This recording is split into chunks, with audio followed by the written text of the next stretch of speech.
नए राष्ट्रपति के शपथ ग्रहण समारोह से पहले ताइवान की संसद में जोरदार हंगामा हुआ। सांसदों के बीच मारपीट हुई। इस दौरान लात घूंसे भी चले। कुछ सांसद स्पीकर की कुर्सी पर भी चढ़ गए।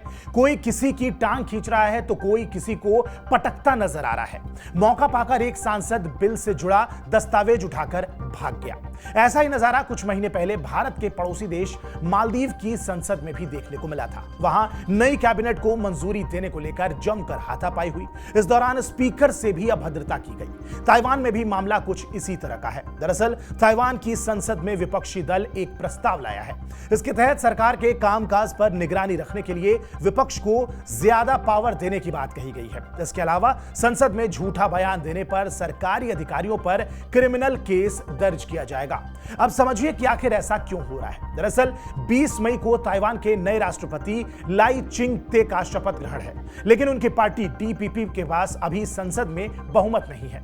ताइवान की मुख्य विपक्षी पार्टी केएमटी के पास डीपीपी से ज्यादा सीटें हैं। इसके बावजूद उसे बहुमत में आने के लिए ताइवान पीपल्स पार्टी यानी कि टीपीपी के साथ गठबंधन करना पड़ेगा।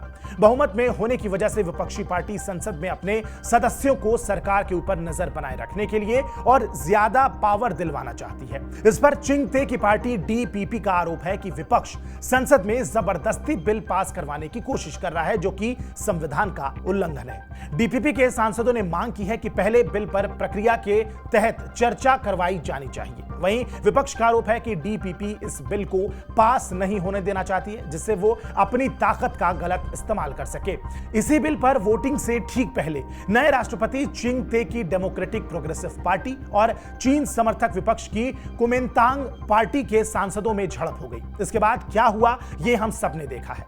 अब विपक्ष और रूलिंग पार्टी दोनों एक दूसरे पर आरोप लगा रहे हैं। हालांकि ताइवान की संसद में हंगामे का यह कोई पहला मामला नहीं है। इससे पहले भी कई मामले सामने आ चुके हैं। साल 2020 में भी केएमटी के सांसदों ने अमेरिका से पोर्क यानी कि सुअर का मांस इंपोर्ट करने का विरोध जताते हुए संसद में पिग गट्स यानी कि सुअर की आंत फेंकी थी।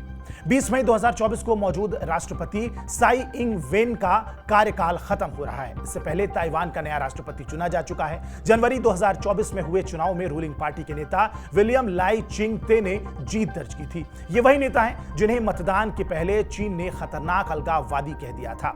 चीन ने ताइवान के राष्ट्रपति चुनाव को प्रभावित करने की खूब कोशिश भी की थी। सोशल मीडिया पर भी कई डीप फेक वीडियो भी पोस्ट किए थे। साथ ही मतदाताओं को चेतावनी दी गई थी कि अगर वो सैन्य संघर्ष से बचना चाहते हैं तो सही विकल्प चुनें। चिंग-ते के खिलाफ ताइवान के कुमिंतांग पार्टी ने हो यू-ए को प्रत्याशी बनाया था। केएमटी चीन की समर्थन वाली पार्टी है। 1949 में जब चीन में गृह युद्ध छिड़ा था तो उसमें चाइनीज कम्युनिस्ट पार्टी यानी कि सीसीपी की जीत हुई थी, जबकि केएमटी के नेतृत्व वाली सरकार कम्युनिस्टों से हारकर ताइवान द्वीपा बसी। 2024 राष्ट्रपति चुनाव से पहले केएमटी नेताओं ने कहा था कि अगर वो चुनाव जीतते हैं तो चीन से दोबारा बातचीत शुरू करेंगे। बहरहाल इस वीडियो को लेकर आपकी क्या प्रतिक्रिया है हमें कमेंट बॉक्स में जरूर बताएं। बाकी देश और दुनिया की तमाम बड़ी खबरों के लिए आप सब्सक्राइब कीजिए TV9 डिजिटल। मेरा नाम है आयुष मिश्रा। नमस्कार।